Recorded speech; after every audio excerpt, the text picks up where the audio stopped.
ABC News World Headquarters in New York. This is World News Tonight. Good evening, everyone. Thanks so much for joining us on this Sunday. I'm Lindsay Davis. Several developing stories. President-elect Trump announces who will not be serving in his upcoming administration. A deadly mass shooting shatters homecoming at one Alabama university. But we do begin with the wildfires burning on both coasts tonight.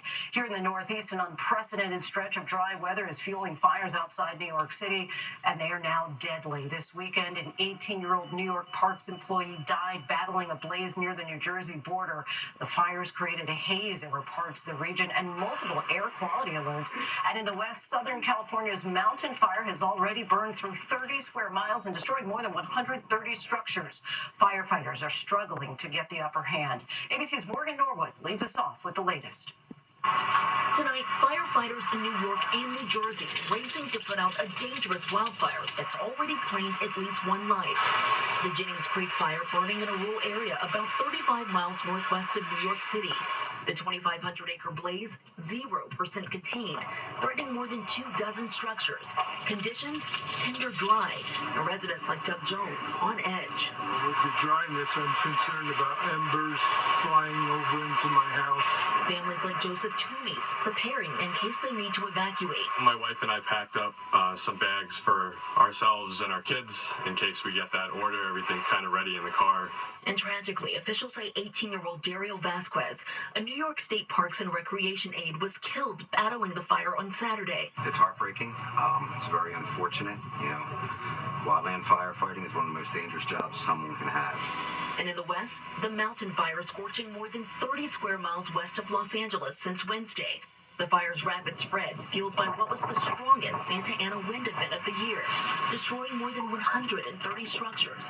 Our Jacqueline Lee is with firefighters battling hotspots in Camarillo. We're still finding hotspots in and amongst the root systems and the homes. Plant roots still burning underground, posing a threat. How long can a fire burn underground until it reemerges? So it can burn for days. We can still find hot spots and smoldering embers and hot material for a couple days. Back in the Northeast, the smoke from the Jennings Creek fire seen for miles and blanketing New York City. Officials issuing an air quality alert and urging people to limit time outdoors.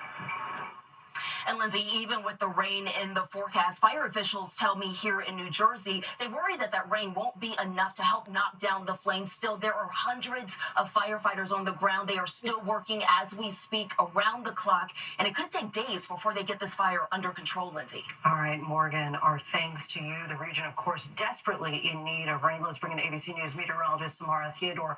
Samara, when could we see some relief? Well, actually, Lindsay, right now, taking a look at the radar, we are seeing some light rain throughout parts of the Northeast. Now, the heaviest of the rain is anticipated overnight. This rain moves in just as quickly as it arrived. It will leave. We are anticipating that to move out around 7 a.m. during the morning commute for much of the I-95 corridor, and then the dry weather returns. While we need the rain, it's not a significant amount of rain. Anywhere from 1/4 of an inch to 1/2 an inch is anticipated with this round.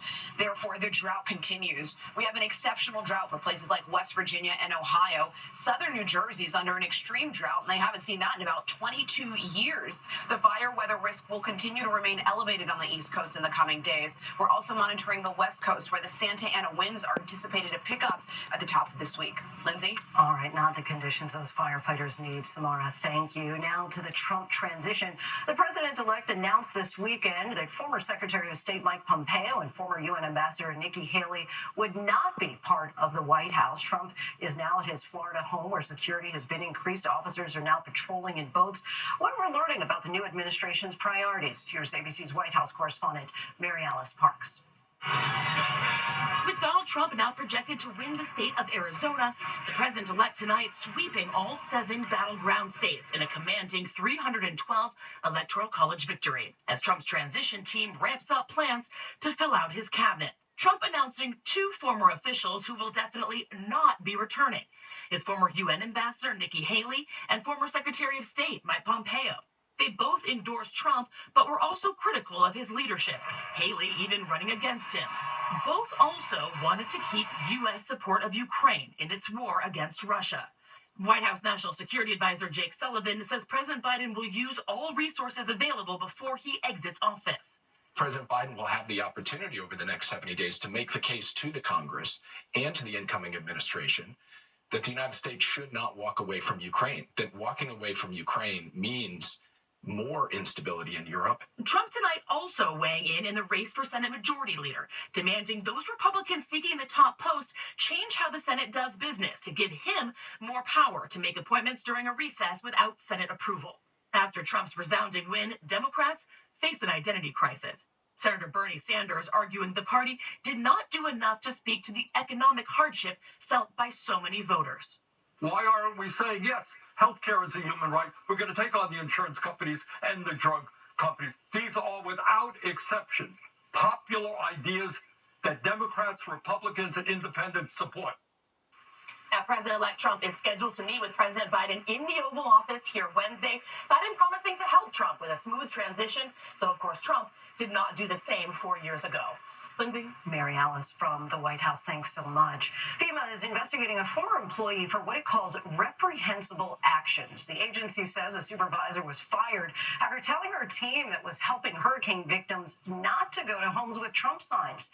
ABC's Perry Russum has those details. Tonight, a federal investigation at FEMA after the agency fired a supervisor for what's being called a clear violation of FEMA's core values and principles to help people regardless of their political affiliation. FEMA Administrator Deanne Criswell says the unnamed supervisor ran a survivor assistance team and told her workers not to go to homes with the yard signs supporting President-elect Donald Trump. I think we're going to have a lot of impacts and people that are going to need our help, sir. Criswell is not naming the supervisor, nor saying when or where the incident happened. But Governor Ron DeSantis says it was in Florida, calling it targeted discrimination. 2 major hurricanes hitting Florida this fall, including Hurricane Milton. The Category 3 storm killing at least 16 people in Florida early last month. On the campaign trail, Trump casting doubt over FEMA's integrity after Hurricane Helene. They're getting no help from our federal government because they have no money, because their money's been spent on people that should not be in our country. Criswell denying Trump's claim. It's frankly ridiculous and just plain false. This kind of rhetoric is not helpful to people. You know, it's really a shame that we're putting politics ahead of helping people.